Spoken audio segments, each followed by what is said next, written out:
Hi everyone, this is Beth Equips and I'm going to be talking about planning and how to plan well as a practitioner, as a teacher. How do you plan well for the children that you are supporting?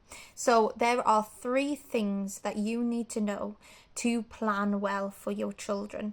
So the first thing is, what is the age and stage of the child? So when you're thinking about an activity, you are thinking about the environment, you are thinking about what is in the environment, you are thinking about props, music, what does this child need, and what do they need to learn in order for them to engage in the activity. The second thing you need to think about is, what brings this child to life? What do they enjoy? What gives them life? And what can they take from this activity that will really be the key to engage them in what you are presenting to them. And the third thing you are thinking about is, what do you want them to learn from this activity?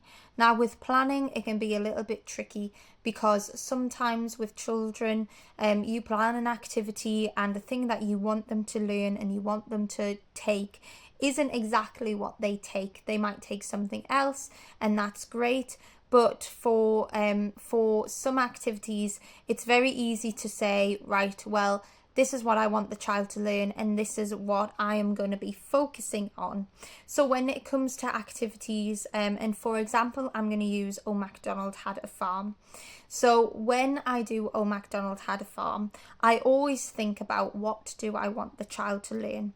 So for this one, it might be, I want them to learn animal names. So I want them to be able to see the animal and to identify what this animal is. For example, you might show them a cow and you might say, what's this?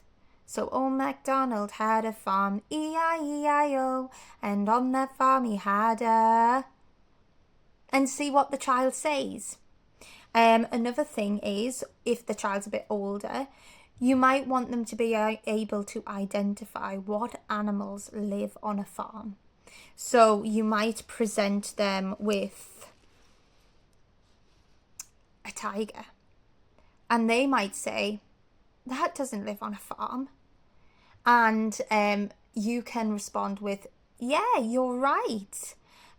Or which one lives on the farm? And present them with a tiger, a cow, and see which one they can identify. For some activities, using Oh MacDonald Had a Farm, you might want them to be able to identify the animal and the animal sound. So when you're doing this, you might not even be differentiating the animal from the farm. So it's really picking out what I want the child to learn. So for example, I might want the child to learn animal sounds. So when I do, Oh MacDonald had a farm, E-I-E-I-O, and on that farm he had a... and maybe I will present them with a bag of animals for them to pick out. And they might reach in and find...